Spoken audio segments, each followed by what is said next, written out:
né à la Chapelle-sur-Aureuse le 5 avril 1925, donc j'ai 88 ans.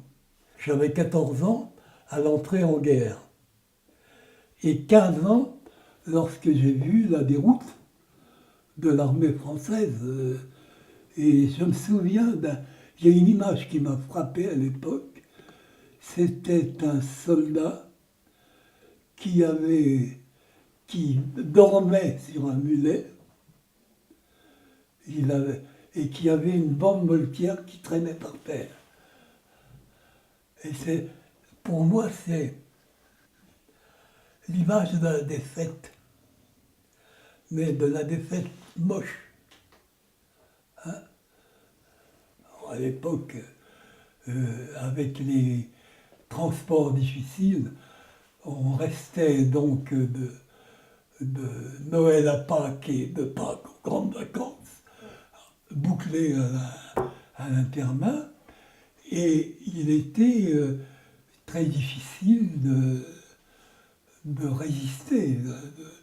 Donc notre résistance consistait à transmettre des tracts, des écrits, disons, interdits et des images interdites. Il y avait des avions qui passaient et qui expédiaient des paquets de journaux. Hein? Et il y avait d'autres sources, bien sûr. C'était les imprimeries clandestines. À part cette distribution de tracts et de courriers de l'air, à l'intérieur du lycée, il ne s'est rien passé d'autre. Hein? Et ce n'est qu'en grandes vacances que les choses se sont aggravées, si vous voulez. Là, j'ai fait du transport d'armes, beaucoup de transport d'armes, et j'étais chargé de la répartition, d'aller chercher des armes dans les carrières de Michery, qui avaient bénéficié d'un parachutage. Et donc, j'étais chargé de la répartition des armes entre les membres du bureau. Et lorsque malheureusement le groupe a été arrêté, c'est le maire de la Chapelle, Rondeau, Alfred Rondeau, il a été arrêté et j'ai fait évacuer les armes. Il habitait dans un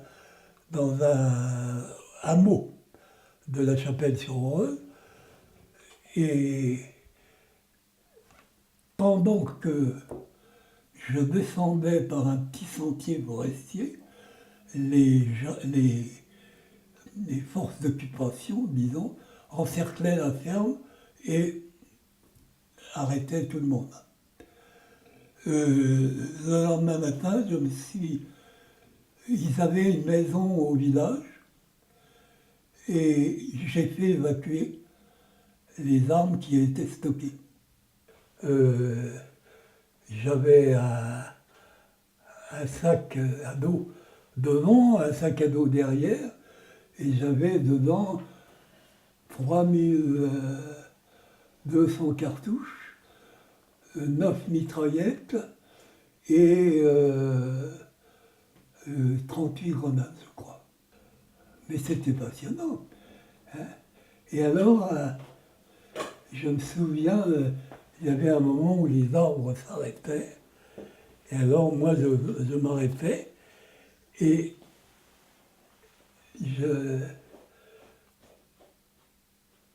j'écoutais si les chiens des fermes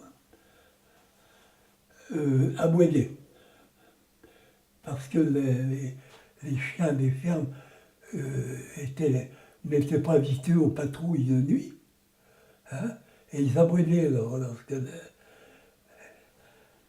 et alors, en fonction de ça, je modifiais mon itinéraire. Voilà. Il m'est arrivé devait être à deux, avec un type qui avait la trouille d'ailleurs. Et ça, c'est communicatif, la trouille. Hein.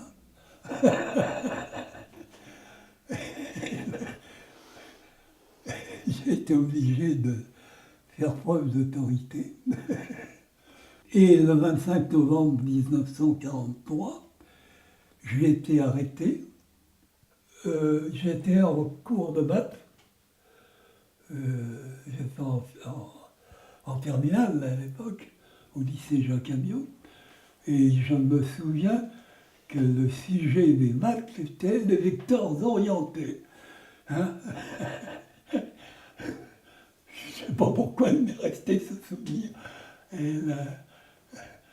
Et il y a un surveillant qui est venu, qui m'a dit on vous attend sur le palier. Je vous préviens, c'est des gens vraisemblablement de la Gestapo. Alors quand j'ai vu les chapeaux mous avec le manteau de tir, je me suis... Et alors, là, il y avait un copain qui m'avait écrit la veille, c'est Roger Pruneau, et j'avais fourré la lettre dans la poche de mon manteau. Et j'ai demandé à la Gestapo de prendre mon manteau. Et j'ai réussi à les devancer assez de quelques secondes pour mettre la lettre dans la poche de côté. Et c'est tombé sur un copain. Ramené à Sens pour une période de... Je ne me souviens plus très bien. Je pense que c'est jusqu'au 10 ou 15 décembre 1943, où j'ai été emmené à la prison d'Auxerre. La prison d'Auxerre où j'ai connu d'ailleurs que j'ai été dans la cellule de Georges Semprin, que je connaissais sous le nom d'Girard d'ailleurs, sous le prénom d'Girard. J'ai connu Irène Chiot, j'ai connu les frères Horteur, et un gars dont je voudrais bien savoir ce qu'il est devenu. C'était un marinier qui était dans la cellule en face de moi et qui, non seulement n'avait pas parlé, mais qui provoquait lors des interrogatoires. Alors, je dois dire que je n'ai pas été torturé. L'officier qui m'interrogeait était un adepte de la torture psychologique. Et il se trouve que je résistais très bien à ça. Donc, je n'ai pas compromis mes camarades. D'abord, on vous attache les mains dans le dos avec de la ficelle en cisage, hein, qui est très rugueuse, qui disparaît dans la peau. Hein. Ensuite, on vous met dans une cellule blanche avec un éclairage de façon à vous empêcher de dormir. Essayez à dormir la tête dans un coin, à genoux. Et le deuxième interrogatoire, l'interrogatoire dans une atmosphère très cosy, lumière tamisée, néanmoins deux colosses avec un gros bâton, mais qui n'interviennent pas. Et l'officier qui m'a interrogé essayait de m'avoir à la chansonnette. J'ai été classé NN, Nachtumnehmen, donc aucun lien avec l'extérieur. Vous savez, un camp de concentration pour les... On l'oublie maintenant, on l'oublie. Un camp de concentration pour les résistants, ça consistait à faire tout ce qu'il fallait pour en faire des serpillères.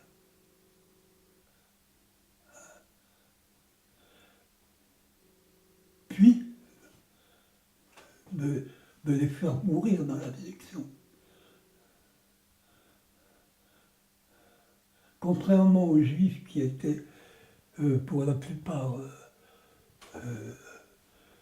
exécutés tout de suite, hein, les résistants avaient, et particulièrement les Yémen, avaient ce traitement. Je suis sorti le 30 avril 1945 de cette chaudière avec une tuberculose pulmonaire et bien d'autres choses encore. Enfin, notre groupe a duré, je sais pas, quelques mois. Moi, j'ai été raccroché pendant des grandes vacances, mais il existait déjà. Mais je ne sais pas combien. Le patron a été fusillé d'ailleurs. Et tout le monde a été arrêté. Notre souci, c'était de voir la victoire. Moi, j'ai vu au camp, j'ai vu des gens qui étaient arrivés au dernier degré de